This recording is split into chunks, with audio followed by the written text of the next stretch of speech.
আসসালামু আলাইকুম বোনেরা, কেমন আছেন? আশা করি ভালো আছেন। আলহামদুলিল্লাহ আমিও ভালো আছি। আজকে আপনাদেরকে ইলিশ মাছে কিভাবে সরিষা ইলিশ পাক করব কেটে কুটে নিচ্ছি। দেখুন,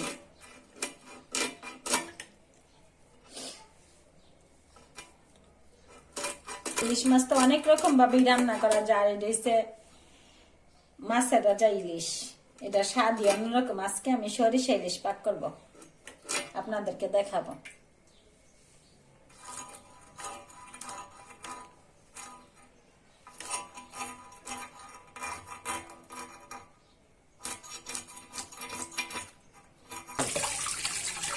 ইলিশ মাছটা কাটা কুটা হয়ে গেছে, এখন পরিষ্কার করে ধুয়ে নিচ্ছি।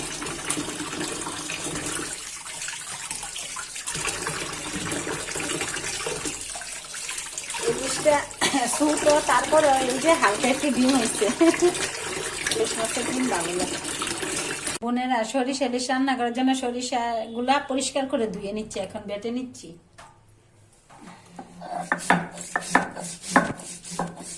মিহি করে না বাটলে আবার স্বাদ লাগে না।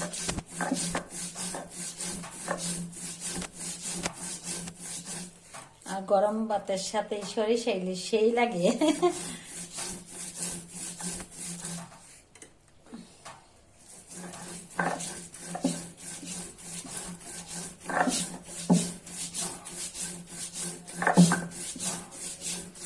আপনারা ব্লেন্ডার করেও পাক করতে পারবেন, কিন্তু আমি পাটাত বেটটা করি। পাটাত বাটার হাতে, নিজের হাতে বাটার অন্যরকম একটা আনন্দ।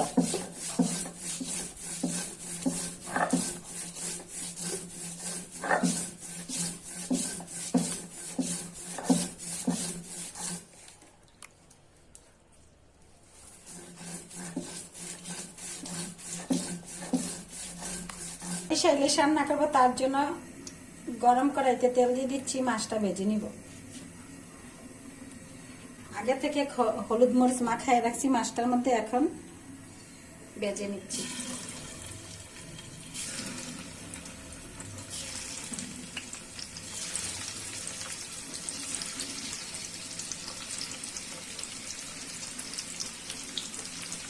এক পাশ ভাজা হয়ে গেছে, আবার উল্টে পাল্টে ভেজে নিচ্ছি ভালো করে।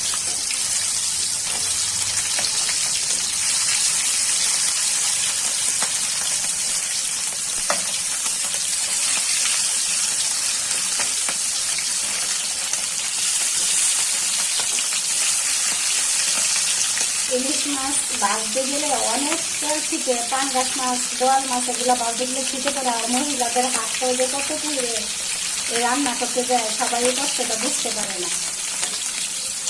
মাছগুলা ভাজা হয়ে গেছে, এখন পেঁয়াজগুলা গরম করে দিয়ে দিচ্ছি।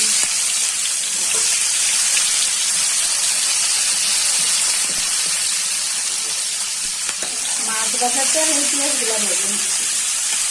পেঁয়াজটা লাল লাল করে ভেজে নিয়েছি। কিসের জন্য? এটা তো ভুনা তরকারি, আর ইলিশ মাছের সরিষা ইলিশ তো এগুলোতে বেশি ঝুল দেওয়া যায় না, তার জন্য ভালো করে বাইজা নিচ্ছি।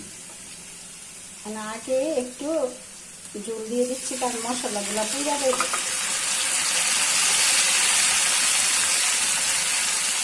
দিয়ে দিচ্ছি হলুদ গুঁড়া, দিয়ে দিচ্ছি জিরা গুঁড়া,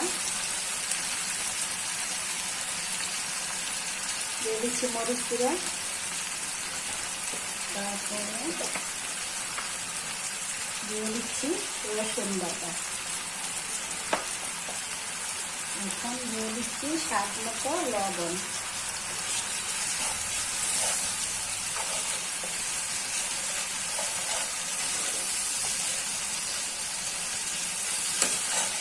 হালকা মশলাটা কষাই দিচ্ছি। মশলাটা হালকা কষানোর পর দিয়ে দিচ্ছি সরিষা বাটা।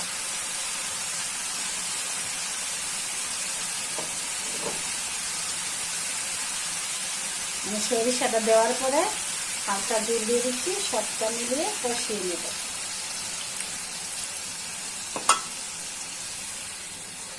এখন হয়ে যাক কষানো। এই যে দেখুন, সরিষার তেল আর এমনি তেলে দেখেন কি সুন্দর একটা কালার আসছে। সরিষা সবটা কষানো হয়ে গেছে। এখন একে একে মাছগুলো ছেড়ে দিচ্ছি।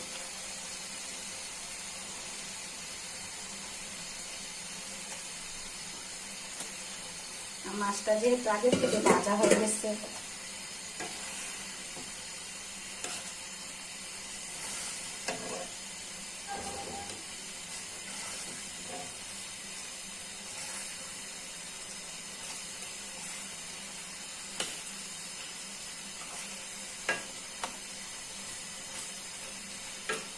মাছটা যেহেতু আগের থেকে ভাজা হয়ে গেছে, এখন একে একে দিয়ে দিচ্ছি খালি করে কাঁচামরিচ, দিয়ে দিচ্ছি ধনিয়া পাতা।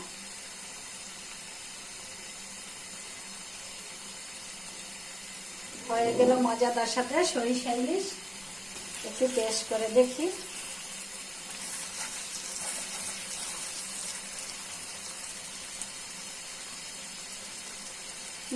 অনেক স্বাদ হয়েছে সরিষা ইলিশ। আর সরিষার দাগটা অনেক নাকে লাগে।